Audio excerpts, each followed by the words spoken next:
They're going to be able to do to potentially stop the pressure from Annie. And Athena has absolutely provided a great first 8 rounds from her as well. Viper's put in the middle of the map. TSM looking for quick clearance, and, well, I'll tell you, they've completely blocked off the entire front side of this Viper's pit. They know that Annie has to be inside of ropes. Yeah, the issue for TSMX is that they actually expended a lot of util into that Viper's pit, and they lost the battle, so C9W have that control still. It's a little bit worrying. Cat's still providing some presence, though. And in the meantime, we can see that's Mel on the operator there again, playing these forward setups where you can use that rendezvous to get yourself out after that shot, much like the jet dash. But you have to use it to get out. That's the thing, is Mel has overstayed almost every single time we see angles held like this. So here comes TSM. All of them moving over towards B Garage. Annie's moved back forward into her Viper's pit, and Leah is right on the other side of the fog from her. But there's going to be no forward movement from either player through that Viper's pit. There it is. Mel misses in a second shot, uses the rendezvous to get away, and then there's still a delay, not just by the Viper's toxic, or pardon me, the snake bite that comes in, but also the flash. Not a lot of time here, and TSM do not have an opening. Yeah, just a dry piece there, but the trade comes through. That's a very important kill to get, and now they start to storm the site to trade, to use those numbers as they trade onto that site, onto that plant. The time is of the essence. They have to go for this one. There's the flash from Katsumi. Can they stop the plant from going down? They can't. It's Dodonut now against the world. 11 HP. Can she make it work against Jazzy? It is a battle of nerves, and Dodonut has nerves of steel. And we're contesting the exit. There's a little bit of both, and the team nade that comes out from Jazz costs C9 a chance at a 2v1 to finish off the round. Oh, what a crucial mistake. Yeah, it's definitely problematic. It's kind of crazy. There was a lot of opportunities there for C9W, and now we are into a mid clearance here from TSMX, just testing the waters, trying to see if there's any setups. Can they bait out any util? Can they get any information as to what is set up here for the defenders?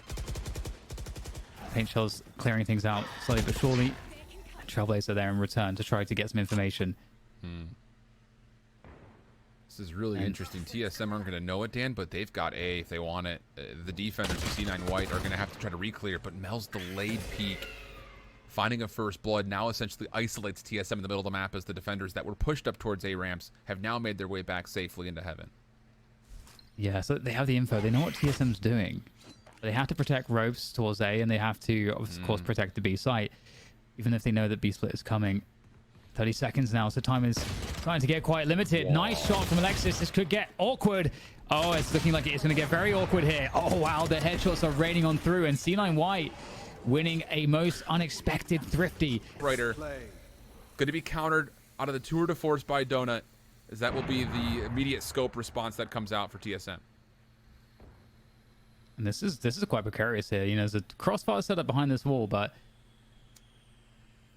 it does feel quite fragile. We'll see what they can make of it. Unreal. There we go. Dodo not able to... In fact, there's only one kill coming from this setup.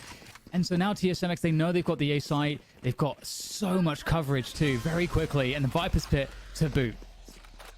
This is a tough decision. Alexis needs to make a decision if we're going to use Seekers to try to retake it this round. You really don't want to exit 3-8 on the defending half of Split. And this piece of timing between both Omens could be what causes the decision to come through or not. Tina takes a quick peek. It's beautifully done timing-wise. Seekers have already been called out, but Mel falling shortly after means it's all onto Alexis 1v4. Here we go. No, we don't. we go nowhere, Dan. It could be a quick commitment to try to work for a showstopper of their own. So we'll see. At the moment, Cloud9 White pretty stacked to the front side of B Garage with that show-stopping contending player of Jazz right around the corner.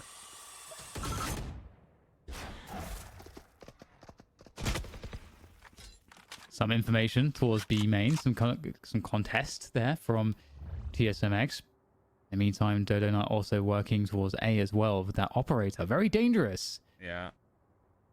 And the timing. Oh, if Annie goes for a jiggle right then, that was certainly going to be a nice opportunity. Dodo Knight really exposed out here. Able to deal with that trademark. That's a great get early on. Cloud9 White are still very confident that this Viper toxic screen will provide them some defensive resistance over towards A, especially with Mel nearby with an operator keeping A ramp safe. So they're going to opt to play for retake, largely hoping that this wall will split TSM into two pieces. Opening paint shells, very desperate in nature, comes out defensively, doesn't really find too much. And now we have to ask the question, how do you get this retake going? Especially as there's a trade mid-map. Leah's able to lurk and find an opening kill. Cloud9 White have to go right now. And go they do, straight into the site. Jazzykins is going to get that opening with that showstopper. In comes Dodonut, though, still alive and kicking with this operator. Losing all support, though, and now also her heads. That snake bite was going to come in. I don't know if that's going to... Did that connect? I don't know if it did. Oh, okay, just about did.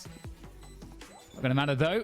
Nice finish from Cloud9 White to end the half 4-8 against a very dangerous TSMX. And once again, I ask the question as we go to the halftime break. Are C9 White in trouble?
Do in the past, as I think you'd probably expect with how the round went.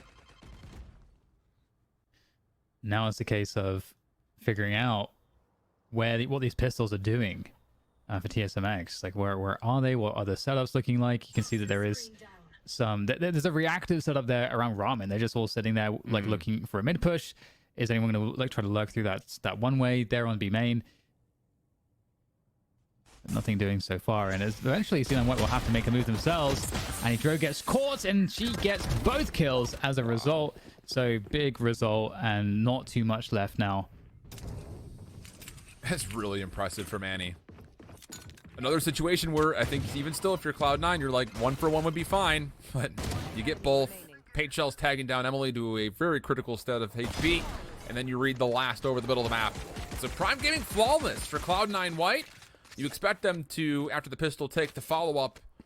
Are we going to get a repeat of what had happened the last time that these two teams met, which was, again, a very good offensive half for TSM, followed up by a very weak defensive half in that first meeting about a week ago?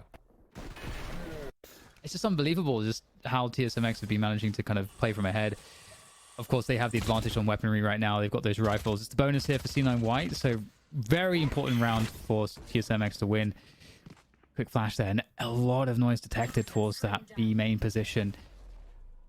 Another dark cover to slow things down, but White ready to explode from in front of that, and they're going to go forward into that paranoia. Oh no, the paranoia doesn't get anything. Leah comes through and only gets a single kill, and with that, you're looking really good here, Cloud9.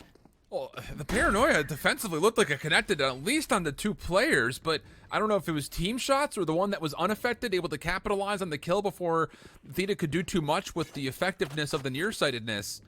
So it's a great execute from Cloud9 White, but still a 3v3. It's still very doable with a lot of utility here for TSM. And oh my, the help from Cloud9 White is unbelievable. Katsumi at range just saves a life not once but twice. And now Dodonut is in a pretty impossible situation. Nice shot there from Dodonut, though. Looking to find a finish. 1 bullet left. Has to go for the reload.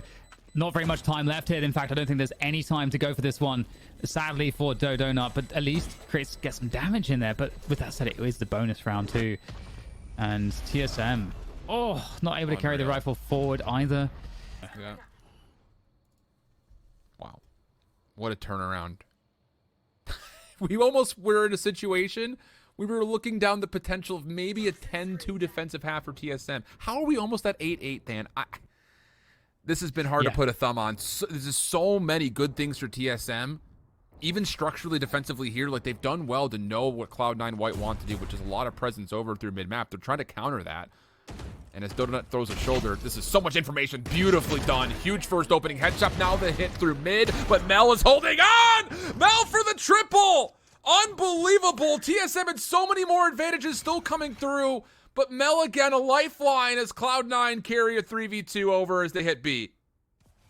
Yeah, those are some solid mechanics coming through from Mel, and it's tough. You know, they were trying to stop her from getting 1v1s, but she managed to find 3 1v1s there by playing the angle so effectively, and the trademark is going to spot exactly what's going on here. So there's so much safety in this for Cloud9 White, and some guns have been collected, Spectre and a Vandal.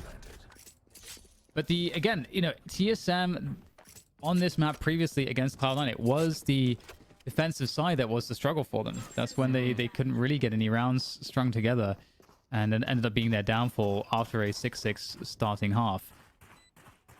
And right now, you know, it's looking like we could see something similar unless, you know, they start to find a way to pick things back up. Oh. I think the collective chat just sighed because Mel was 1 bullet away from confirming the A's. But still, for Cloud9 White, you got to get out of the site here. Though they're not looking to still play for exits, punish, get a little bit of cash tally. Not going to be able to. Headhunter, and then you've got a 3v1 in mid. And you think, oh, we're going to get this kill, have weapons, and be good to go with numbers. But Mel, oh, that's just dirty. Dirty, dirty, dirty. Oh, I think we may have our aim line flick of the day right there, Dan.